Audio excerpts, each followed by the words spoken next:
Welcome everyone. This is Ho-Jang Kim from Kim Coaching Group. Today I'd like to talk about the 5 stages of personal evolution. Check out where you are. Recently, I had the opportunity to talk to a woman who's working for a corporate and seems to be very successful. So I was asking her, like, hey, what's your vision for your career? And she said, oh, to be promoted. So I asked her, like, why is that important? And she said, because I need to keep progressing in my career. So I asked her one more time, why is that important to you? And she was hesitating. And then, with a hint of frustration, she said, well, isn't it self-explanatory?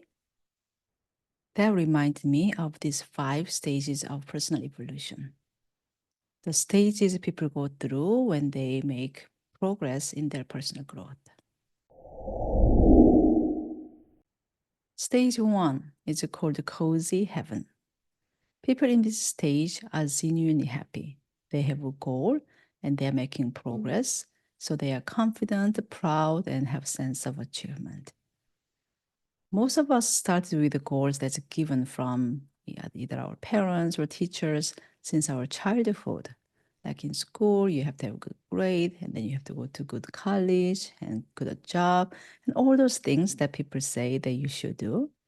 And many of us went through them decently well and work hard and making progress. And we have sense of purpose and achievement. So we are genuinely happy making progress in this stage.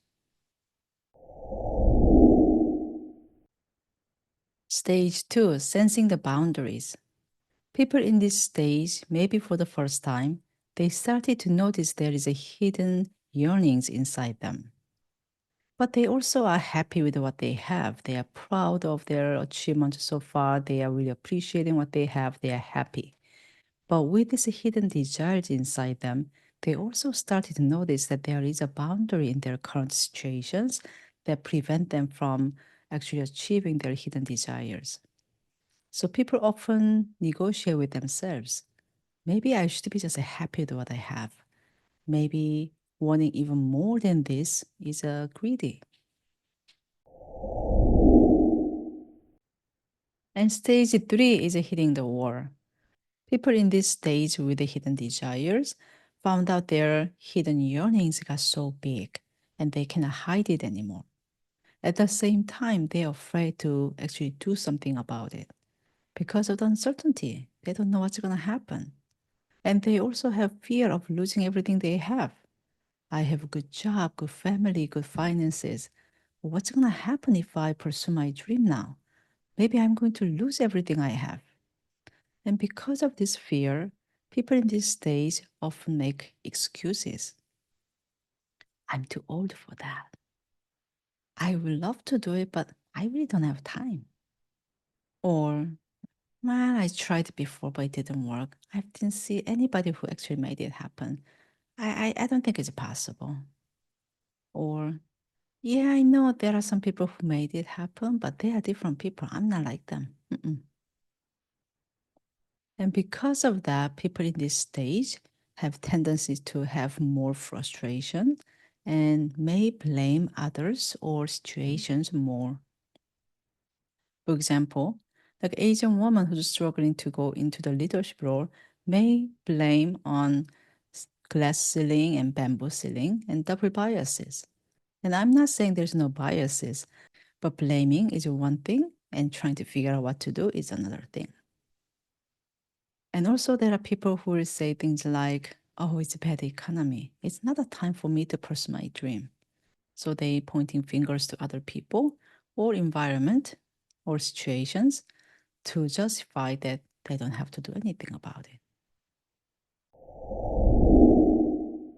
And stage 4 is breaking the shell. And in this stage, people accept that their yearnings are so big and they started to take small steps towards to it. But it's still scary. So often people experience mood swings from fearful, like, oh, I don't know, it's too scary, to the pride, like, hey, I tried the little thing and it worked. And from confusion, like, I don't know what I should do, like maybe I can do this, maybe I can do that, to clarity. You know what? I think I can do this for the next step. And from despair, I don't think it'll ever work. I don't know. There's no way it can work. To hope, you know what? I think there is a way I can make it happen. So people experience those mood swings frequently. And this is a stage where they leave their comfort zone and grow the most. Then the final stage is stage 5, the new world. People in this stage feel like they entered a new chapter in their lives. They are thriving and see the opportunities in the areas where they used to see limitations. And because of they see other people who's still in the previous stages, they have strong desire to help them.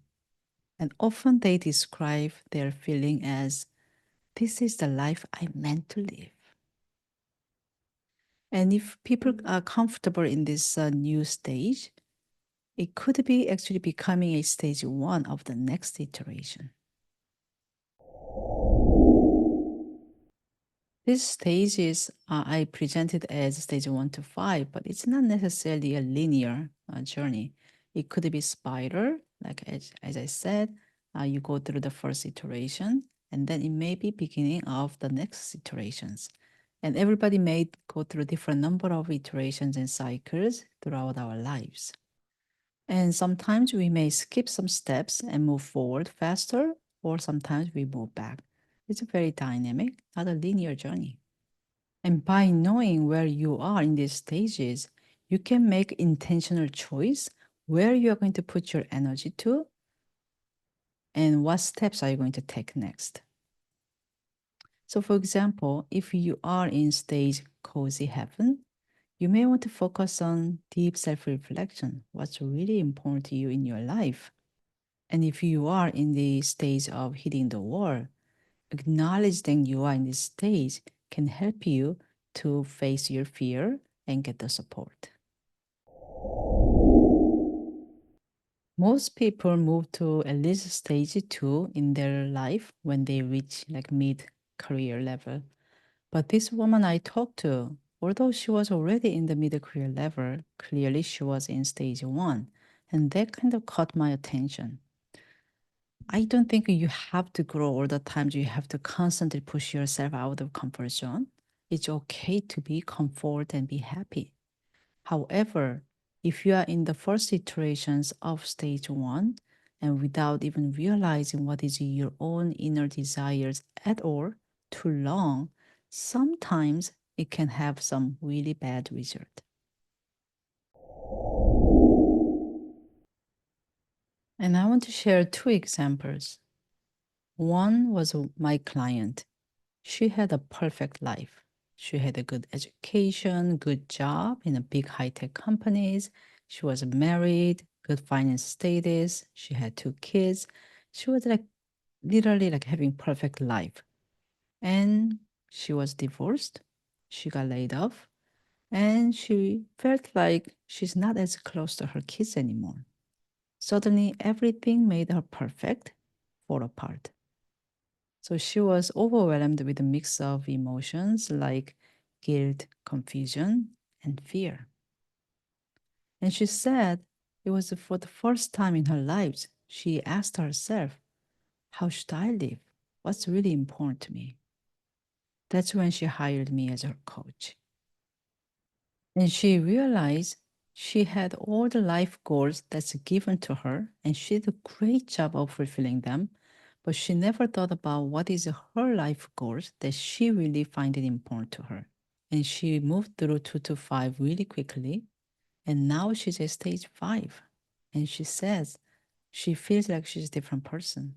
She feels like she's living a different world. And she sees other people staying in the previous stages, and she has strong desire to help. This is actually not the worst case scenario, and in some sense, it's actually happy ending. But there is also worst case, which I call as falling off the stage. And I know an executive who went through this before. Several months after he got fired, I heard about his story. Even before he got fired, He already divorced and felt distance from his kids. So the job, his career, was solely the meaning of his life. But after he got fired, he felt like he has nothing. So to cope with this pain, he started to drink alcohol a lot and also hurt his health. He became very isolated and alone. And he was a very capable and smart man. So his life could have been different. If he paused at any moment in his life and asked himself what is really important for him, what is really matters to him in his life, he may still be healthy and connected with his family.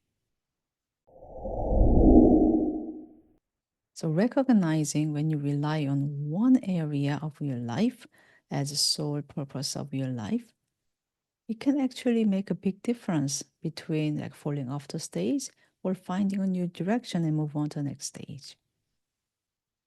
Because of these bad cases that I know, I wanted to plant a seed in her head. She may not even notice and move on, or she may intentionally ignore it, or she may think about it at some point, but at least I wanted to plant a seed. So one day, hopefully, she can ask herself, what is really important to me? So when she said, isn't it self explanatory? I said, no, it's not. It's not self explanatory. And I remember she was looking at me like, what a weirdo.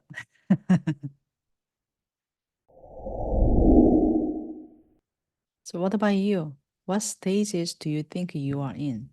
And how many iterations you think you have done?